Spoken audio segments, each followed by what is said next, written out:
নমস্কার বন্ধুরা, পিঙ্কি কিচেনের সবাইকে স্বাগত। একঘেয়েমি ডিনারে একই রেসিপি কিন্তু খেতে ভালো লাগে না। আজকে একটু ভিন্ন স্বাদের রেসিপি তোমাদের সাথে শেয়ার করব। আশা করছি রেসিপিটা ভালোই লাগবে। ভিডিওটা সম্পূর্ণ দেখার অনুরোধ রইল। এখানে কেটে নিয়েছি ফুলকপি, আলু, ক্যাপসিকাম, টমেটো আর কিছুটা পরিমাণে মটরশুঁটি আর বেশ কিছুটা পরিমাণে ধনেপাতা। প্রথমে আমি একটা পেস্ট তৈরি করে নেব। 4-5 কোয়া রসুন আর 1 মুঠো মতো ধনেপাতা এখানে আমি আগে ধুয়ে রেডি করে রেখে দিয়েছিলাম। সেই ধনেপাতা আর রসুনটা আমি এখানে পেস্ট করে নিচ্ছি। এবারে একটা বড় বাটি নিয়ে নিয়েছি।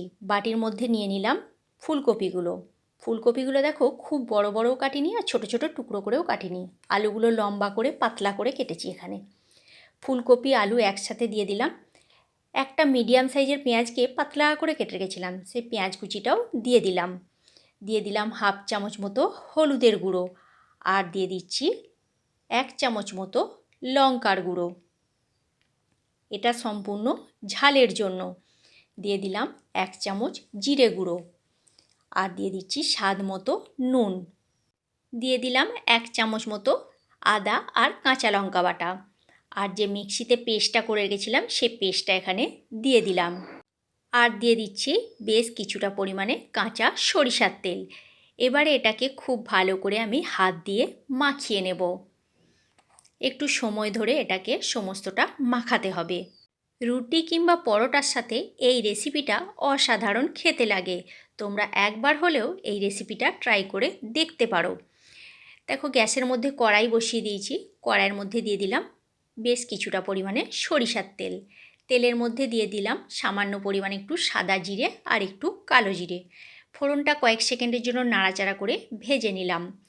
ভেজে নেওয়ার পর যে ফুলকপি আলু সমস্তটা আমি হাত দিয়ে মাখিয়ে রেখেছিলাম সেই মাখানোটা আমি এখানে দিয়ে দিলাম।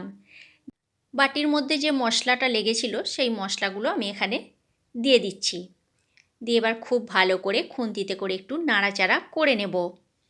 রান্নাটা করার সময় গ্যাসের ফ্লেমটা আমি মিডিয়ামে রেখে এখন করছি। এবারে খুব ভালো করে একটু কষিয়ে নিচ্ছি আর এটা এক পাকেই হয়ে যাবে আর অসাধারণ খেতেও লাগে। যে সকল বন্ধুরা ইউটিউব থেকে আমার ভিডিওটি দেখছো তারা আমার চ্যানেলটা সাবস্ক্রাইব করে পাশে থাকা বেল আইকনটা প্রেস করে দিও। তাহলে কি হবে, যখন কোনো নিত্য নতুন আমি ভিডিও আপলোড করব সাথে সাথে নোটিফিকেশান তোমাদের কাছে পৌঁছে যাবে, তোমরা ভিডিওটি দেখতে পাবে। আর ফেসবুক পেজ থেকে দেখে থাকলে আমার পেজটি ফলো করে নিও। দেখো কয়েক সেকেন্ডের জন্য নাড়াচাড়া করে আমি এখানে কষিয়ে নিয়েছি। কষিয়ে নিয়ে বাটিটা ধুয়ে সামান্য পরিমাণে একটু জল দিয়ে দিলাম। জলটা দেওয়ার পরে গ্যাসের ফ্লেমটা একদম কিন্তু কমিয়ে দিতে হবে। কমিয়ে দিয়ে একটা ঢাকনা চাপা দিয়ে এখানে ঢেকে দিচ্ছি 5 থেকে 7 মিনিটের জন্য। 5 থেকে 7 মিনিট পর আমি ফিরে আসছি। ঢাকনাটা এবার আমি খুলে দেব। আমি সামান্য পরিমাণে বাটি ধুয়ে একটু জল দিয়েছিলাম আর ফুলকপি আলু থেকে বেশ কিছুটা পরিমাণে জলও বেরিয়েছে। এবার আমি দেখব আলু আর ফুলকপিটা কতটা সিদ্ধ হয়েছে। আলুটা ভালোভাবেই সিদ্ধ হয়ে গেছে। এবারে ওপর থেকে আমি দিয়ে দিচ্ছি একটু ক্যাপসিকাম আর টমেটো। আমি এখানে চৌকো করে ক্যাপসিকাম আর টমেটোটা কেটেছি। দিয়ে দিলাম 1 মুঠো মতো মটরশুঁটি। টমেটো আর ক্যাপসিকামটা আগে থেকে কিন্তু দেয়া চলবে না। ক্যাপসিকাম যদি আগে থেকে দেয়া হয় তাহলে কিন্তু ক্যাপসিকামের ক্রাঞ্চি ভাব নষ্ট হয়ে যায়। ক্যাপসিকাম, টমেটো আর মটরশুঁটিটা কিছুক্ষণ পরেই আমি এটা দিলাম। দিয়ে খুব ভালো করে আবার একটু নাড়াচাড়া করে নিয়ে ঢাকনাটা ঢেকে দিচ্ছি 3 থেকে 4 মিনিটের জন্য। 3 থেকে 4 মিনিট পর আমি আবারও ফিরে আসছি। ঢাকনাটা খুলে দিলাম।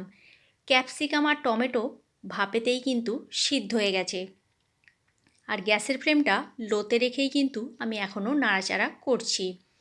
কত সুন্দর দেখতে লাগছে দেখো, আর খেতে তো অসাধারণ হয়। এখানে 2-3টে আলু আর ফুলকপিকে একটু খুন্তিতে করে ভেঙে দিচ্ছি, তাহলে খেতে আরও ভালো লাগবে আর সুস্বাদুও হবে।